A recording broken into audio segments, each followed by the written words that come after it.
Representative Matthew Ritter, currently serving as the Speaker of the Connecticut House of Representatives for the Democratic Party and the 1st District of Hartford, is our distinguished guest on this edition of Up Close and Personal. An attorney and politician, Speaker Ritter is a lifelong Hartford resident that comes from a family of lawyers. His grandfather, George, a veteran Connecticut lawmaker and pioneering advocate for human and civil rights, organized some of Connecticut's first municipal unions. He was an attorney for Reverend Martin Luther King Jr. at the beginning of Dr. King's career.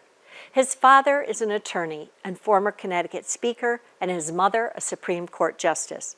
Presently, a partner with Hartford law firm Shipman & Goodwin, Speaker Ritter spent several years on the Hartford City Council before being elected to the State Assembly in 2010.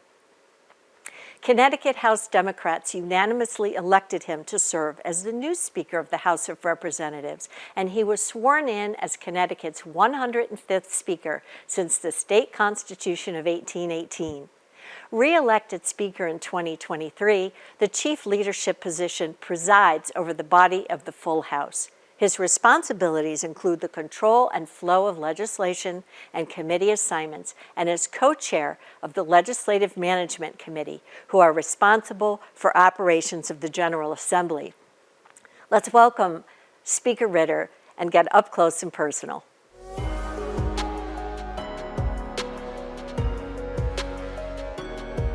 You were chosen in the Hartford Business Journal's 40 Under 40. You lived and worked in Hartford. You were in your second term as a state representative. You loved sports, and you said you loved to meet people over coffee or lunch rather than on email or electronically. Now here we are 10 years later, you're Speaker of the House, and I bet that the line of people waiting to meet you for lunch or coffee far exceeds the number of hours that you have in a day. Yeah, well, I'm saddened that I'm no longer eligible for the Under 40 award. So time adds up on you at some point, right? But yeah, look, it's definitely a very different job, right? You take on a statewide profile, and you need to worry about all the things that happen as it impacts your caucus and all the things that we do at the Capitol. But I still try to be very accessible. My constituents know where to find me. I still respond to people who live in my district within 24 hours. I haven't changed that approach. But, we still try to meet with folks. We've had a ton of meetings today and try to hear all the concerns. Sometimes the meetings are quicker than others, but you got to be accessible at the end of the day. And you can't lead by sitting in an ivory tower or sitting in a closed door. You got to be there. And it also includes your caucus members. I think I learn more from the members about what's going on than anybody else. And so to me, having an open door policy is really important, both with your caucus and constituents. Now, you've said that your father's quote, listening, is not waiting for your turn to speak. You said that was particularly true in politics. Now, 10 years later, did that stand the test of time, and why? It does. You'll see it a lot on the presidential debate stage, I think, in 2024, where people will yell at each other and yell out lines that they think garner, the highest approval ratings. But I'm not sure that it furthers our democracy or furthers bringing resolution and compromise together. We've been very successful in the last 3 years, as long as I've been Speaker, to work with our Republican colleagues. We've had 2 bipartisan budgets, 21 and 2023. We start on time. We don't go till 4 o'clock in the morning. That's not because we agree on everything. It's not because we don't have differences, but you truly hear what the other person is saying. We compromise when we can. We don't compromise our core values. But often legislation is not about your core values. It's about finding compromise and common ground. We've done a good job of that. I think where Connecticut is compared to where Washington, D.C. is night and day. And I wouldn't enjoy serving in the chamber in which the other side was my enemy. That would be a hard thing for me to do. I'm going to go into that. Now, that was a question that I had for you, is nationally the political parties have grown very far apart. And it's obvious not even to bring up the subject at a family dinner. Nor is it unusual to see signs or flags that are very offensively using obscenities to describe elected officials or people of a certain political party. How has that political climate in Washington impacted Connecticut? Well, like I said, I think we've been a little immune to it. I think we've done a really good job of not following what I think is the wrong approach. Although the U.S. Senate is beginning to show signs of compromise, and I know Senator Murphy and Blumenthal have worked to do that. So I think we've done a good job, but how does it impact us? I think the way it impacts us is a lot of people view government sort of through the lens of Washington, D.C., right? That's what most people know about. If you ask most people who the president is, they know. You start going down the list, they less know. And so what hurts us sometimes is people assume that D.C. sets the stage for Hartford or sets the stage for local town hall governance, and it poisons the well for everybody else.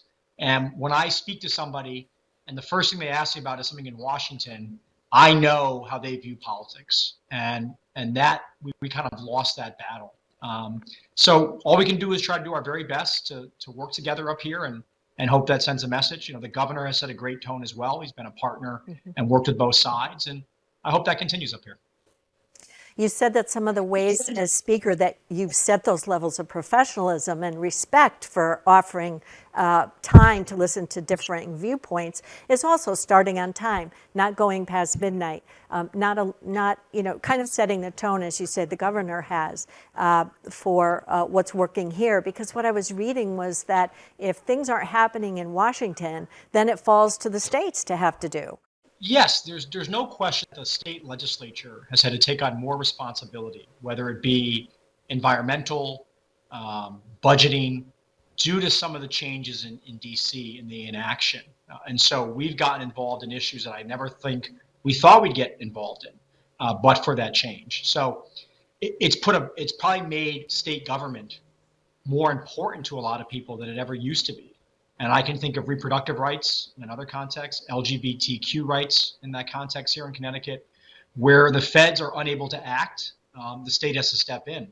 I mean, even immigration law at this point, you have states trying to enact different policies, right or wrong, because they feel like there's nothing coming from the federal government. So for good or bad, yes, state government's going to become more critical in the coming years and decades, I think, as Congress either can't agree on things or sort of just passes the baton down to the states. What has surprised you the most about the job of Speaker? And is there an interesting story that you can share with us about being Speaker of the House? I think what surprises me the most, and I tell my wife this a lot, is the trust that the members have in you, all 150. I'm amazed at the things that I have talked about with people on a very personal level. I'm amazed that if a member is running late because their kid was sick that day, that they text me. I don't need to know that, but that's okay. The Speaker really does have a lot of significance to the membership of the caucus, both caucuses, and I think people really respect the position. And so I've gotten to know people really, really well, and hear the good and the bad and the sad and all that in between. And we've had a really tough year in our caucus. We lost a member last year. We've had spouses pass away. We've had children go through really traumatic incidents. And so that's the part of the job that I don't think you expect you'll do. I think that the hardest part for me was 2021 was we were still experiencing COVID and trying to move a legislature where everything was remote. We had all of our committee process remote. And then even when we were in the Capitol, people were in their offices. And so you'd be out there in the chamber and there's 5 people. That was really hard. You like a coach, you got to see what's going on to know the action, and you got to read people's faces and expressions and have those sidebar conversations. And I couldn't do it. That was a hard year, but I think we got out of it, and I think it's just nice to have a normal legislature again, where people can interact with each other. Along those lines, the internet and technology have certainly flattened the political playing field, allowing for collective decision-making in new ways. It's been helpful to be able to, in bad weather, have meetings via Zoom or Teams or things of that nature. But how will you balance our ability to have a more participatory democracy where people are actually in the room with each other? It's a great question. So if you had asked me when I got elected in 2010, as someone whose dad served in this chamber and grandfather served in the chamber, if I would have agreed as Speaker to rewrite the rules to allow for hybrid committee meetings and Zoom public hearings, and my answer would have been no. because of what I said earlier, was the thought of that interaction, right? The loss of that between members and the public would be, is too important to lose. But the pandemic did teach us some stuff, right? And I think, especially for public hearings, it is so much more accessible for people to testify than the current system or the old system, right? Where you get a lottery number, take the whole day off from work, and you may not even get a chance to talk anyway. And I think that's really good for democracy. People want democracy brought to them more than they want to be brought to it. So that's been a great change. But I still think at the end of the day, when we're voting on legislation, it's really good to be in person. So I've probably gone as far as I'd ever go, not to say someone else wouldn't go further. To me, the committees work really well with the changes, but when we're going to vote on House Bill 5003, I do think having people in the Capitol complex is really important. Because sometimes it's daunting for someone who's not involved in the political process but wants to weigh in on an issue, and maybe via Zoom or another internet technology allows them some more comfortability to do so. No question. I mean, to come down here in February for a public hearing, it could be cold, rainy, snowy. You have to go through security. You can't park, right? It's hard to park. You walk in, some nice staff person says you're number 310, and you say, what do I do? Well, you go to the cafeteria. I don't know. And meanwhile, you've got all your other life responsibilities that haven't stopped. So I would say that, yes, it's made a big difference. I had one funny email from not a constituent, but someone who lives in Connecticut. And she said that she testified much better when she could have a glass of wine, which she was able to do from her home on her couch, and when she drive to Hartford. It loosened her up a little bit. I thought that was a funny email as well. So yes, that's good. So to that point, is it really possible for a truly small voice to make legislative change? Yes, you'd be surprised. You have to find a legislator to grab onto it. But a lot of the best ideas, I should say, a lot of ideas or bills that I've pushed have come from constituents. I'll give you an example. A couple of years ago, I had a coalition of faith leaders come to me and talk to me about welfare liens, which I said, what do you mean? And they said, did you know that when individuals, received assistance, temporary assistance at one point in their lives, went on to get off of it, get a job, build a career, buy a home, the state was leaning those payments on their house. And I had a woman who sold her home and owed $38,000 in back payments on this, and she was floored. And it really restricted her ability to buy a new home and also any inheritance she could give to her son and daughter. And Connecticut was one of two states that did this. Arkansas and Connecticut were the two states. No one else did it. The thought being that the point of assistance is it's temporary, and it's to get you back on your feet and to get you to exactly the place in life that this woman had gotten. And yet here was government's clause coming to take it back. We passed the law. It was about a $10 million fiscal note to the state of Connecticut, probably even less than that after collections. And it meant a lot to a lot of people. And you know what? I knew nothing about it. A lot of my colleagues knew nothing about it. It came from 5 or 6 people who came to my office and sat down with me. So you'd be surprised. But you got to get someone to buy into your argument. That's meeting with your legislator or whomever you know up here. What challenges do leaders of the House and Senate face when working together? Because you're a leader, you have to also work with the leaders of the Senate. So sometimes having two leadership positions come together, what are some of the challenges that leadership faces? Yeah, I think that, here's the hardest point for me and Representative Candelora and Representative Rojas down in the House. We work very well together. We have great relationships, and we, as I said, we run we have a good culture down here, as I like to say. But in November, everyone's running against each other, and that's a weird thing. So, election year, it's a little harder. People, are starting to know who their opponents are, and so that's a challenge. I don't deny it. For those that are going to have really tough elections in November and ugly mailers about them and things like that. The other challenge is social media. I am always surprised at the amount of negativity that exists. Even when I think it can't get worse, it gets worse. But I'm also surprised at how many of my members stub their toes on social media.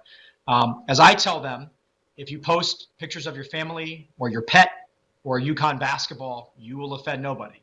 Every other subject will probably offend somebody. And unless you're willing to take the heat on it, be careful. but it is amazing to me how many people will put something they think is innocuous, and then it's a storm brewing on them. So social media continues to be a challenging environment for legislators and politicians. For me, I really value what it can do, but I also understand the drawbacks very, very, very real. You talk about being in leadership. One of the burdens is there's a lot of people who have things they want to say to you, and some are good and some are pretty bad. Yeah, Yeah. and that's How part of the does job. how does someone earn your trust, Speaker Ritter? Everybody's different. Everybody's different. For me, it is obviously keep your word, right? That's the definition, probably being trustworthy. But I really value legislators that do the hard work. It is really hard to pass a bill. It's hard for me to pass a bill. It's hard for the governor to get his bills passed, right? They get amended all the time. A lot of gubernatorial things die before they become law. They're just proposals, and same for the speaker or Senate president or chair or chairwoman. So to me, I really value people that say, I care about this issue, and I'm going to do the work that it takes. That means meeting with the chairs, the Republicans, the Democrats, the governor, the commissioner, constituent groups. It's hard. And a lot of legislators just say, I'm not willing to do that. I really value those people that do it. And so if you look around our caucus, and I think you see the people who have been given a lot of responsibility, or will get more after the next election, hopefully, I think you'll see people that are really self-starters and are willing to really go the full distance of a 26-mile race to have their bill become law. I'm so glad you said that, because I think that the general public, it's hard for people to really understand the amount of time that legislators put into what they're doing. It's an enormous amount of time, and they have other jobs and other lives, and unless you're involved in the political process, you really don't understand just how much time it takes. Yes, and you're right. We all have other jobs. People are surprised by that. It's not our full-time job. Exactly. Can you share some examples of when you were a catalyst and you brought groups with polarizing viewpoints to the table?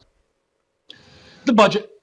Yeah, I think that would be both in 21 and 2023. The budget is the single most important thing the legislature does, particularly in the odd years. And that for me is something I'm very proud of. We've been able to pass those with liberal Democrats and conservative Republicans voting for it. And I don't think it's because they agreed with the entire document, but it's because they felt listened to and heard. And in some cases, things were put in or taken out that helped get them there. But that's really, to me, a good sign of, again, the culture of a chamber. The chamber is lost when individuals say, if you don't do this, I'm off. I'm done, right? I'm off the package. You want a culture of, I get this is my priority, but maybe not the right time. And I'm willing to still be a yes if I like the totality of the package. I call it, there's a difference between being a legislator and then just being an advocate. And I prefer to work with legislators. We've only got 5 minutes left. The time went so fast, but I'd like to know what you say will be the single most issue, other than money, that you will face this session. That's a great question. I don't know exactly what the single biggest issue will be, but I can tell you what we're looking to do. A lot of focus has sort of turned towards elder issues, elder care, nursing homes.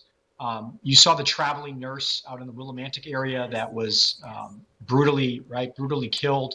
So that I think you're going to see a real focus on here.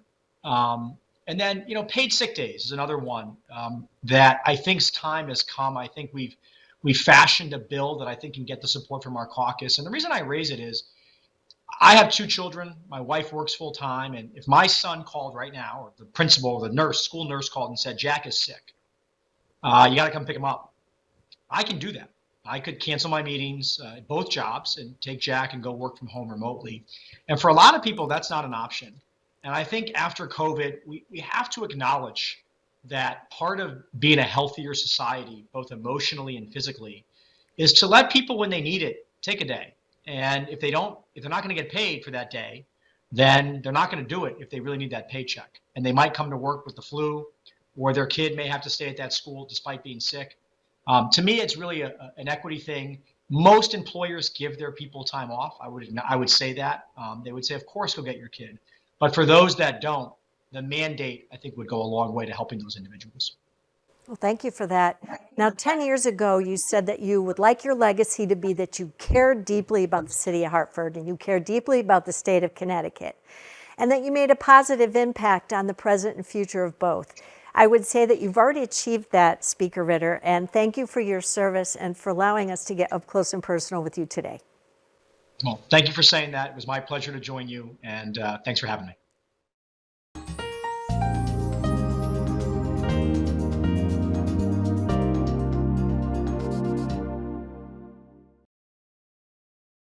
When we think of an iconic New England town green, we think of the place where people got together and maybe heard some music, heard someone give a speech, maybe get an award. Times have changed, but the digital town green still brings all those stories, all those voices back to a central location. Nutmeg TV has been providing community television for over 30 years. We provide great facilities and training and equipment to allow anyone to come in and produce TV programming for the community. Whether you're a college student looking to get into this industry or a senior citizen looking to learn a new skill set, we've made our equipment accessible to anybody. Nutmeg TV is a family, and we embrace diversity, and we work with folks from all walks of life. And it's our job to make these studios available for anyone to use. We educate folks in how to do TV production, podcasting, etc., and so they can go on to other careers in the TV business. Nutmeg TV is really blessed to have a great group of folks who work here. We have a culture at Nutmeg TV that is set from the moment you walk in the door for positivity all day long. Each and every day, we are affecting the community in which we live. We needed some studio upgrades, and we were able to get a grant with the State of Connecticut, but we needed that extra bit of cash in order to get over the hump. As you know, technology is very costly, and we needed to do that. And Ion Bank believed in us. They believed in us. They believed in the project. They came down, they took a look at what we needed, and they said, you know what, we can help get you the rest of the way. As a result of Ion Bank's financial help, we've been able to help others move on in a field that's difficult to get experience in. It's very important when you're a business that works in the community and for the community that you're working with partners who understand who you are. And Ion Bank does that. They walk with us every day. Community is important, and Ion gets community, and they get Nutmeg TV. It's community banking at its best.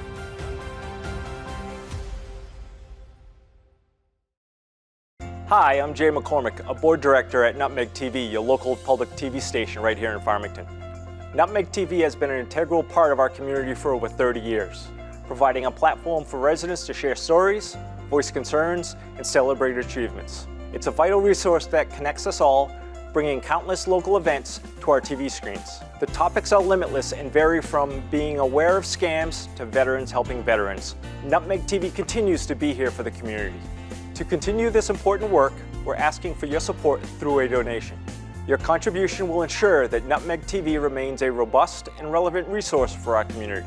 Thank you for supporting Nutmeg TV. Together, we can continue to amplify the voices and stories that make our community unique and vibrant. To make a donation, simply visit our website at nutmegtv.com or call the office at 860-321-7405 for assistance.